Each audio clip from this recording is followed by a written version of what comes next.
All right, let's talk about both custom REST web services and RESTful web service call outs. Okay? So first of all, generically, when talking about REST, REST stands for Representational State Transfer. It is an alternative to SOAP. So in the case of SOAP, SOAP is built around posting XML documents from one system to another. Well, in the case of REST, REST is a higher performance, lighter weight way of sending information either from one system to another, or there's some use cases that revolve around utilizing it in mobile applications. But what REST does is REST says, well, instead of doing a post of a document for every type of communication, maybe we can use the other HTTP verbs or methods, things like HTTP GET, HTTP DELETE, in order to define the type of operation that we want to do. So it maps very well to what we already are doing in Salesforce with respect to our CRUD-oriented operations. If we use the Salesforce REST API, the standard Salesforce REST API, as an example, it supports both, it supports many different of those HTTP methods. It also supports a lighter weight document format. So, for instance, in addition to supporting XML data, it supports JSON. And as you can tell by just taking a look down here, we're expressing, we have a couple of hemispheres being expressed in an XML document versus a couple of hemispheres being expressed within JSON. One of the key advantages of JSON is just how lightweight the document structure is. So they tried to strip it down to as bare bones as possible to identify the beginning and the end of for instance, what would be a tag in XML. In the case of JSON, we use an open curly brace and a closed curly brace to define that JSON object or element. So if you think about if I'm going to do a query to some other system, I might have something like, let's say I'm looking up in this example, here's an example of a RESTful web service call out where we're going out to some external system and we're validating an address. So is this a valid address? In other words, if we have an address like 1 California Street in 94111, but the state code is set to Massachusetts, then we have a problem because that's an invalid address. So what we can do in this case is we can just send an HTTP GET, extremely lightweight because all the information that we need is within that URI. So we're going to make the request out to the system that is going to provide the service. Inside the HTTP query string parameters, we have the address that we'd be passing over to that system to validate if this is a valid US address. So it's at the end of the day, it's a lighter weight, less stringent specification for doing web services. Okay. All right. Like I said, one of the key advantages of doing REST is that because it's so much lighter weight, it's much more optimal for things like mobile devices. If you think about a mobile device, it's operating on a 4G network instead of an Ethernet network, so our bandwidth is much more limited. All right, so at the end of the day, we can do REST within Salesforce. Now, we have the option of defining custom web services in Apex, where Salesforce is the server, or doing RESTful callouts to some other system where Salesforce is the client. First thing we're going to talk about is where Salesforce is the server and we're defining custom REST web services. So what we can do within an Apex class, so once again, this being a custom web service, we would need to have a global class. You'll see that we've annotated the global class with the REST resource annotation. Now what this is doing is this is indicating the route that we're going to be, or part of the URL that will ultimately, our client somewhere out there, which is going to be calling into Salesforce, will be using to call the custom web service that we're creating. So here we have /contact/v1 and then asterisk.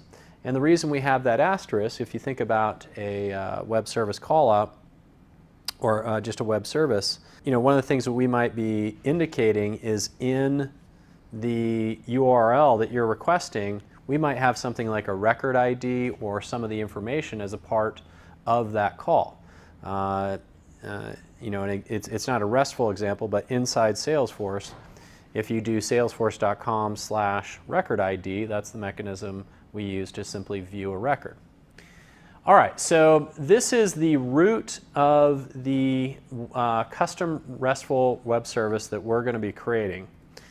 The next thing that we're going to have is we can have a number of methods, but only one for each type of HTTP method that we want to support.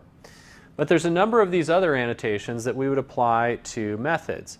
The HTTP post annotation, and then here we would have a method. So when someone made a post to this URL, or for that matter added anything onto the end of it, which is what that wildcard is doing, we would then be posting up a JSON document, which we would then deserialize to pull out the string last name and then our account. Okay? We would then pass it to this method, and then we would perform some logic and do something with it. Okay? There are a number of annotations that we support, so HP delete, get, patch, post, and put. And these are to be used for the different types of CRUD operation that you plan to perform. So for instance, with an HTTP delete, or for that matter an HTTP get, neither of those have a body, but as a part of the URL that you're requesting and any HTTP query string parameters, that defines what you either want to delete or fetch. And then there's patch for doing updates, post for doing creates, and so on. So the put would be matched to a, you can think of the put being matched to a upsert. When we have a custom web service, one of the things that we're going to want to do is to be able to see more information about the request. So to access things like our query string parameters that might have been passed to us. And in order to do that, there is this REST request class. And so from our custom web service, we can use this REST context.request to fetch the information or the, the details about the HTTP request that came in. Same thing goes if we're going to set up, for instance, maybe we want to set something on the response, we can access that REST response. From your instance, the route for calling custom REST web services within Apex is services/Apex REST. Okay? This is different, just so you know, from our standard REST API, which is services/data. So Salesforce knows when we're coming in and requesting a custom web service, remember what we previously talked about was the /contact/v1. And so the full URL that you would request is the HPS server.salesforce.com services Apex REST contact v1, but understand that we can also have additional elements or items on the end of that URL. If you are working with XML or JSON in Apex, we have utility classes that will generate XML or parse XML that you might have received. Same thing goes for JSON, generating a JSON document or reading a JSON document. In the case of XML, there are two sets of classes. There's the stream reader and writer, and then there's the document and XML node. And the idea behind the stream reader is that you iterate over an XML document one item at a time. So you essentially do a has next, and then you check to see, is this what I'm looking for? Okay. The document and XML nodes are different. In the case of the document and XML node, you can do something like say, hey, fetch me this value in this tag in this location within the XML document. So there's kind of a difference in the sense that one of them is fast and lightweight, but you have to write logic to kind of look, iterate over it, and then inspect it to see, is this what I'm looking for? Versus load it into memory and say, so just go down to this area and fetch me the value that I'm looking for. For JSON, we have the JSON generator and the JSON parser. So we can either generate a JSON document or we can parse a string that was passed to us. Okay. There is a class called HTTP which has a single method which is send. We can use this to do an HTTP callout from Apex. There's also a couple of other classes that make this all work. There's the HP request class and the HP response class. So when we're going to do a call out from Apex to call some external system, we would generate or instantiate an HP request. We're going to call setters. We're going to do things like set the endpoint. In other words, what's the URL that we want to call? If we're going to do a post, then we're going to need a document to post to the external system. So we'd set the body. We can set up the header. So we can do things like indicate that we're zipping or something like that. And then the method. Do I want to perform a get or a post or whatever? Now, after you're going to see, we're going to call the send class. We're going to get back a response. So when we get back our response from doing the call out, we're going to check the HP status code. So did I get back a 200 or did I get back a 301? And if I'm doing something like an HP get, maybe I'm going to get back a document, so I'm going to call get body to access that document. I'm then going to utilize either my JSON or my XML parsers in order to parse through that document. Now, another thing that you might be doing is you might need to, for instance, URL encode your, whatever URL that you're fetching as a part of the HP get. Same thing for the document that you're sending. You would want to base 64 encode it to make sure it's safe. Your binary data is safe going over the internet. The crypto class can be used to do digital signatures or to encrypt the content that you're sending over to the external system. But here's the actual code that is doing the call out to the external system. So here we have our HP object. What we're going to end up doing is creating an HP request.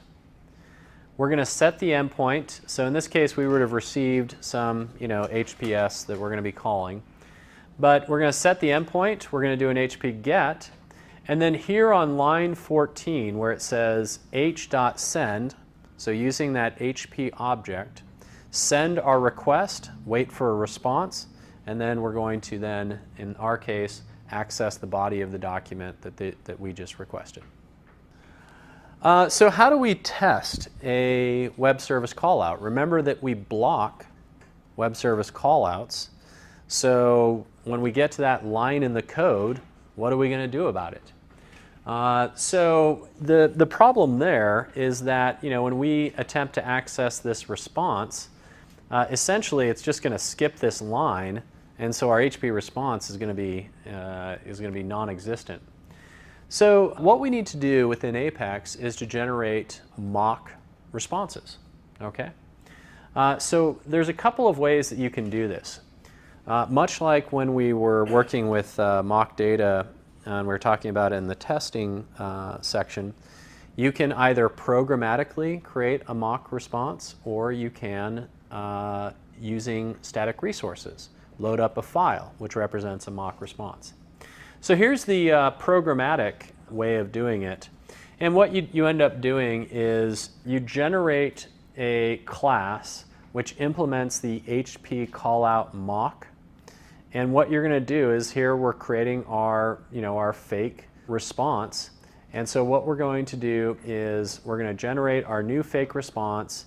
We're going to set up the header that we got back, set up the body that we would have gotten back, so that when we run our test code, we're going to do this test.setMock. We identify that we're doing an HP callout mock, and then here is our, in our case, we called our class HP callout mock implementation or whatever. And so what this does is it says, okay, when I do that call out, I'm going to call this respond method essentially, and I'm going to use the fake response that would have been returned down here. All right, so we can programmatically create a fake response. The other thing that we can do is we can upload a fake response as a file into static resources. Okay, so if you're using a tool like maybe SOAP UI, you can do a sort of a mock call out to some other system and then get back an XML document that would have been the response.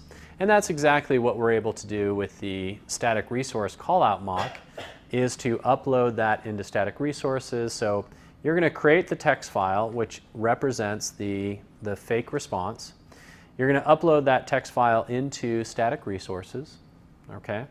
And now what we're going to do is down here, we're going to create this new static resource callout mock. And what we're going to do, the mock response would be the name of the static resource that we would have created. And we're setting some other stuff like status codes and headers and so on. Then in our test code, we say, let's use the class that we created called mock. Okay?